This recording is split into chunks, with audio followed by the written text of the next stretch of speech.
గురువుగారు చాలామంది రాజకీయ నాయకులు కావాలని కళ్ళకంటారు. ఏదైనా ఇంట్లో ఈ వాస్తులో ఈ చిన్న మార్పు చేసుకుంటే హ్మ్. వాళ్ళు ప్రజానాయకుడిగా మారొచ్చు అనేది హ్మ్. ఏదైనా ఉంటుందా? ఉంటే అలాంటిది మా ఆడియన్స్ కోసం ఒకటి చెప్పరా? ఒకటి స్వామి, దీంట్లో 2 ఆప్షన్స్ ఉంటాయండి. యోగం అనేది కూడా ఒకటి ఉంటుంది. ఓకే. మనిషి జీవితంలో యోగం అంటాం. హ్మ్. యోగం, అదృష్టం ఈ 2 ప్రముఖమైన పాత్ర పోషిస్తాయి. ఓకే. యోగం ఉంది. రాజకీయ నాయకుడిగా ఎదిగే యోగం ఉంది. కానీ వాస్తు అడ్డుపడుతుంది. ఓకే. పరిస్థితులు అడ్డుపడుతున్నాయి అన్నప్పుడు మనము తూర్పు ఎంత విశాలంగా ఉంటే ఆ వ్యక్తి నాయకుడిగా ఎదిగే అవకాశం ఉంటుంది. తూర్పు విశాలంగా ఉండాలి. తూర్పు కప్పేయబడకూడదు. తూర్పు ముందు ప్లేస్ ఎక్కువగా ఉండాలి. తూర్పు అనేది మగవారికి సంబంధించింది. పేరు ఖ్యాతికి సంబంధించింది. అది ఉన్నప్పుడు తన నాయకుడే ఎదుగుతాడు. ఫస్ట్ యోగం అండి. యోగం ఉంది. మీకు నాలెడ్జ్ ఉంది. మీరు హైదరాబాద్ లాంటి పట్టణానికి వెళ్తే అక్కడ కోచింగ్ తీసుకుంటే మీరు ఐఏఎస్ కొట్టేస్తారు. హ్మ్. కానీ విలేజ్‌లో ఉన్నారు. సో, పర్ఫెక్ట్ ట్రైనింగ్ లేదు. ఓకే. కానీ నాలెడ్జ్ ఉందే. హ్మ్. తెలివి ఉందే. హ్మ్. సో, ఈ యోగం కూడా అలాంటిది. యోగం ఉంది. వాస్తు దోషాలు అడ్డుపడ్డప్పుడు ఏం చేస్తాయి అంటే, ఆ వాస్తు దోషాలను తొలగించుకుంటే సక్సెస్ అవుతాడు. ఓకే. అంటే దీంట్లో 2 పాయింట్స్, యోగము మళ్ళీ అదృష్టం కూడా ముఖ్యమైనదే అండి. సో, అదృష్టం ఉన్న వారికి కూడా వాస్తు దోషాలు తొలగించుకుంటే ఏ స్థానంలో ఉండే వ్యక్తి ఏ స్థానంలోకి వెళ్తాడు. వాస్తు దోషాలు తొలగించుకోకపోయినా సిలో ఉంటాడు. ఏలో ఉండే వ్యక్తి సిలో ఉంటాడు. ఎందుకంటే అతనికి అదృష్టం ఉంది. అతన్ని కనుక ముందే వాస్తుని సవర్ చేసుకుంటే ఏ ప్లేస్‌కి వెళ్ళిపోతాడు. ఓకే. అలా యోగము అవసరము. ప్లస్ నార్మల్‌గా డెవలప్‌మెంటే లేదనుకోండి. సో, వాస్తు సవరణలు చేసుకోవడం వల్ల అతనిలో కూడా మార్పు వచ్చేసి సక్సెస్ రేట్ పొందుతూ ఉంటాడు. సో, ఏబీసీడీ కేటగిరీ చేసినప్పుడు ఒక వ్యక్తి సిలో ఉన్నాడు. సో, మార్పులు చేర్పులు చేసుకుంటే బీకి వెళ్ళిపోతాడండి. ఏలో ఉండే వ్యక్తి, యోగం ఉండే వ్యక్తి సిలో ఉన్నాడు అనుకోండి, డైరెక్ట్ ఆయన ఏలోకి వెళ్ళిపోతాడు. ఓకే. ఇంకొక విషయం ఏంటంటే గురుదేవా, మేము ఈ ఇంట్లోకి వచ్చిన తర్వాత మాకు చెడు జరుగుతుంది. ఈ ఇంట్లోకి వచ్చిన తర్వాత యాక్సిడెంట్లు అవుతున్నాయి. కొన్ని ఇళ్లలో వరుస పెట్టి సూసైడ్‌లు చేసుకుంటారు. యెస్. యెస్. ఏం ప్రాబ్లమ్ ఉంటే ఇలాంటివి జరుగుతుంటాయి? ఒక్కటండి. ఇప్పుడు ఒక ఇంట్లోకి వచ్చిన తర్వాత గొడవలు జరుగుతున్నాయన్న, ఆత్మహత్య చేసుకోవడం అనేది ఇంట్లో ఉన్న ఉత్తరవాయ లక్షణం అండి. ఓకే. ఉత్తరవాయం. ఇప్పుడు ఇట్లా ఉత్తరవాయం ఉంటే ఆత్మహత్యకే దారితీస్తుంది. దీంట్లో నేను ఇంత సబ్జెక్ట్ చెప్పినా, ఇంత కౌన్సిలర్‌గా ఉన్నా కూడా, నేను వాస్తు పండితుడినైనా, నేను అలాంటి లోపములో ఉన్నప్పుడు నేను కూడా ఆత్మహత్య చేసుకుంటాను. ఓకే. సార్ మీరు ఎలా చెప్తారు గురుగారు, మీరు భలే అన్నారు అంటే, ఇక్కడ కుక్కునూరుపల్లి అని ఉంది సిద్దిపేట దగ్గర. హ్మ్. పోలీస్ స్టేషన్‌లో ఒక ఎస్ఐ అదే గదిలో, అదే రూమ్‌లో, అదే చైర్ మీద సూసైడ్ చేసుకుంటే, ఓకే. ఇంకో వ్యక్తి పోస్టింగ్ ఇస్తే ఆయన కూడా అదే గదిలో, అదే చైర్‌లో సూసైడ్ చేసుకున్నాడండి. ఓకే. రీజన్ ఏంటి అనంటే, ఆ పరిస్థితులు అతనికి ఏర్పడతాయి. ప్రేరేపిస్తాయి ఆ విధంగా. ఆ సంఘటనలు చూస్తే భయపడతాడు. ఆత్మహత్యే శరణం అనిపిస్తుంది. ఓకే. అంటే అక్కడ ఉత్తరవాయం డిఫెక్ట్ వల్ల. తర్వాత ఆ పోలీస్ స్టేషన్ సెట్ చేయడం జరిగింది. ఇప్పుడు అలాంటి సంఘటనలు జరగడం లేదు. ఓకే. అంటే అక్కడ ఎవరైనా కానియండి. ఎస్ఐ అంటే చూడండి ఎందరికో కౌన్సిలింగ్ ఇస్తూ ఉంటారు కదండి.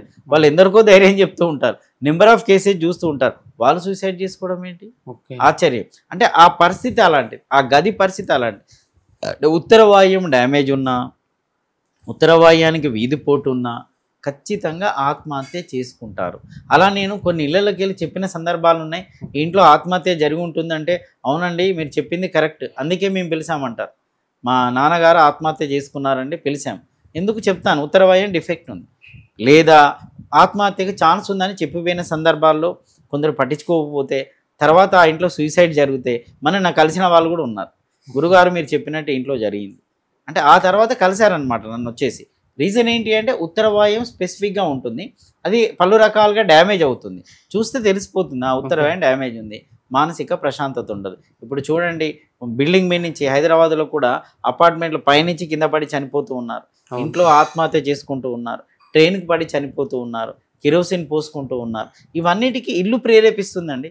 ఇండ్లు మానసికంగా సబ్కాన్షియస్ మైండ్ మీద ప్రభావం చూపి పిచ్చివాన్ని చేస్తుంది. చనిపోయే వరకు వదిలిపెట్టదు. అంటే ఆ ఇంటికి శవం కావాలి, ఈ విధంగా హ్యాంగ్ చేసుకోవాలి. ఇప్పుడు బిల్డింగ్ మొన్న కూడా చూడండి, ఇద్దరు పిల్లల్ని చంపేసి ఆమె బిల్డింగ్ నుంచి దూకి చనిపోయింది. కారణం ఏంది అని అంటే ఆ ఇల్లు కోరుకుంది. అందుకే నేను ఒక వీడియోలో చెప్పానన్నమాట, కొన్ని అపార్ట్మెంట్లో సూసైడ్ టెండెన్సీకే దారి. ఇప్పుడు నేను ఒక బిల్డింగ్ నుంచి పడి చనిపోయింది అన్నాను కదా, అదే అపార్ట్మెంట్లో ఒక నలుగురు చనిపోయారు. భార్య భర్త వైఫ్ అండ్ వాళ్ళు ఆత్మహత్య చేసుకొని చనిపోయారు. అదే అపార్ట్మెంట్లో సెకండ్ ఫ్లోర్లో పక్క ఫ్లాట్లలో జరిగినాయి ఇవి. ఎందుకు జరిగిందంటే టోటల్ అపార్ట్మెంట్కు ఉత్తరవాయం ప్రాబ్లం ఉంది. సో అలా జరుగుతుంది అంతే. ఆ ప్లేస్కి వెళ్ళిన అలా జరుగుతుంది. కానీ ఒక కండిషన్ ఏంటి అంటే ఫస్ట్ మనకు సిమ్టమ్ తెలుస్తుందండి. సిమ్టమ్ ఒక వ్యక్తి ఒకేసారి మనల్ని ఎప్పుడు దాడి చేయడు. ఓకే. మనల్ని ఫస్ట్ తిడుతూ ఉంటాడు, సీరియస్గా చూస్తూ ఉంటాడు, వార్నింగ్ ఇస్తూ ఉంటాడు. ఇవి మనం పట్టించుకోవాలి. పట్టించుకోకపోతే మేజర్ యాక్షన్ జరుగుతుంది. ఓకే. మేజర్ ఇప్పుడు ఇంట్లో ఉన్న తండ్రి ఒకేసారి కొడుకుని కొట్టాడు.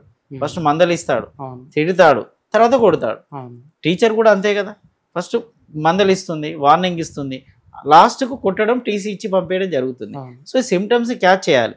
లేదు పట్టించుకోకపోతే ఆ ఇన్సిడెంట్ జరుగుతుంది. ఎక్కడైనా బ్యాడ్ ఇన్సిడెంట్ జరిగింది అంటే ముందు అన్ని సిమ్టమ్స్ ఉంటాయండి. హెల్త్ బాగాలేదు అంటే మెల్లిమెల్లిగా ఒకటేసారి సిక్ అయిపోయి పడిపోయి పోయిన అనే సిచ్యువేషన్ రేరు.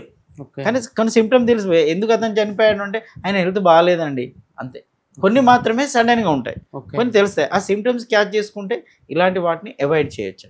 గురువుగారు, ప్రతి ఇంట్లో కూడా ఎలాంటి మొక్కలు పెంచుకోవచ్చు మనం? ప్రతి ఇంట్లో అంటే తులసి చెట్టు ప్రముఖ పాత్ర అండి. ఓకే. తులసి చెట్టును పెంచుకోవడం వల్ల ఆ ఇంట్లో జీవపతి స్ట్రెస్ తగ్గుతుంది. సో ఇంట్లో ఉన్న నెగిటివ్ ఎనర్జీ కట్ చేస్తుంది. దాన్ని కూడా ఎక్కడ పెట్టాలి అంటే తూర్పాగ్నేయంలో పెట్టడం వల్ల మంచి ఫలితాలు వస్తాయి. అదేవిధంగా ఉత్తర వాయువ్యంలో పెట్టడం వల్ల కూడా మంచి ఫలితాలు వస్తాయి. బెస్ట్ ప్రియారిటీ తులసి చెట్టు. అన్నింటికన్నా అద్భుతమైనది తులసి చెట్టు పెంచుకోవడం వల్ల అద్భుతమైన ఫలితాలు. నేను కూడా దాని వీధి పోట్లకు నా పరిశోధనలో నేను గ్రహించిన పాయింట్ను నా వీడియోలలో చెప్తూ ఉన్నాను. వీధి పోట్లకు తులసి చెట్టును వాడండి. బెస్ట్ ప్రియారిటీ తులసి చెట్టు. తులసి చెట్టును బట్టి ఇంటి పరిస్థితులు చెప్పొచ్చండి. ఓకే.